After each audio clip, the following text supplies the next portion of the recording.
Wanda ko Wanda. ဟာဘာမှပြောရသေးဘူးလေဘာဝမ်းသာတော့ဗျာ All Frontier Partnership Program meeting တွေတက်ရောက်ပြီးရတော့ပါ ရပါတယ်ဗျာ အခုလာအောင်ကိုထိုင် ဟုတ်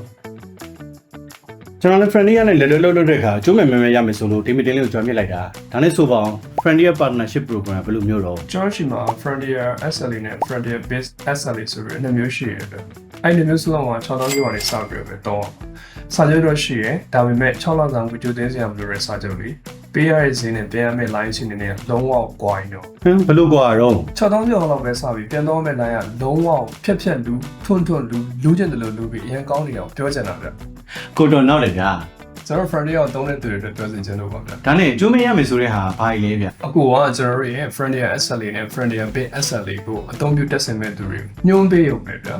အဲ့ဒီအသုံးပြုတက်ဆင်မဲ့သူတွေကိုအခုညွှန်းပေးလိုက်ပြီဆိုတော့လည်းအခုအတွက်အကျိုးမြတ်အများကြီးရမှာဗျာ ဟင်းလေအဲ့ကျိုးမြတွေကဘာကြီးလဲလို့ ကျွန်တော်ပြောပြမယ်လားရှင်းနေတဲ့တူ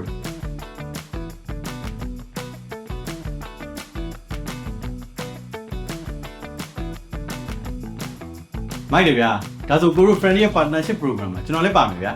အဲ့ဒါဆိုလုံးဖြစ်ပြီပေါ့ဗျာ